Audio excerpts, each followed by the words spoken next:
শুভ সন্ধ্যা বন্ধুরা, রান্নার নতুন একটা ভিডিওতে তোমাদের অনেক স্বাগত। এখানে কাবলি ছোলা আর মটর সমপরিমাণে নিয়ে ভিজিয়ে রেখেছিলাম।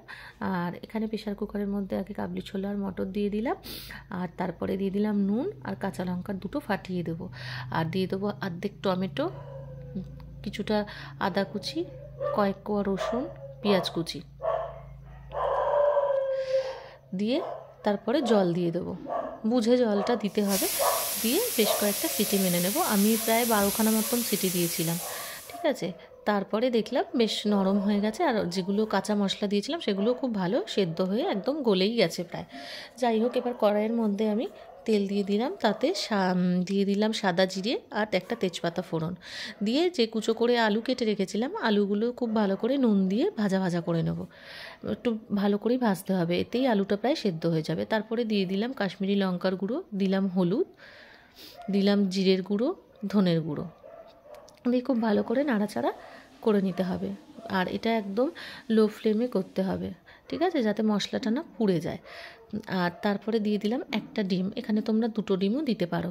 দিয়ে এটার সঙ্গে খুব ভালো করে মিক্সড করে নেবো, আর ভুজিয়াও হয়ে যাবে একেবারে, আর মশলাটাও বেশ ভেতরে ভেতরে ঢুকে যাবে। খুব ভালো হয় এভাবে করলে, তোমরা আলাদাভাবেও ভুজিয়া করে নিতে পারো।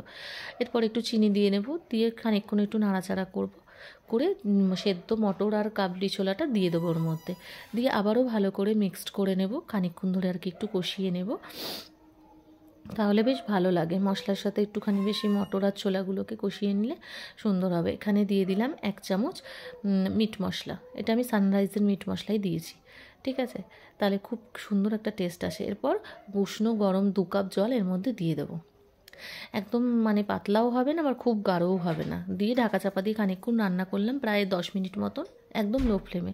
তারপরে কাসুরি মেথি খানিকটা নিয়ে ক্রাশ করে ওর মধ্যে দিয়ে দিলাম, দিয়ে আবারও 5 মিনিট মতন ঢাকা দিয়ে রান্না করে নেব, বেশ যাতে গন্ধটা ছড়িয়ে যায় ওর মধ্যে।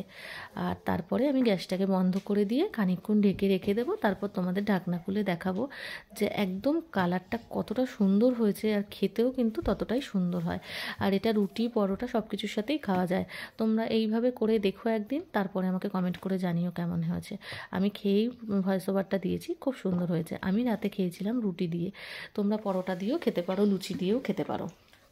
আমি কিন্তু খুব ভালো খেয়েছি, আর তাই জন্যই তোমাদের বলছি অবশ্যই তোমরা এই রেসিপিটা ট্রাই করো। আর পুরো ভিডিওটা কেমন লাগলো অবশ্যই জানিও। টাটা সবাইকে।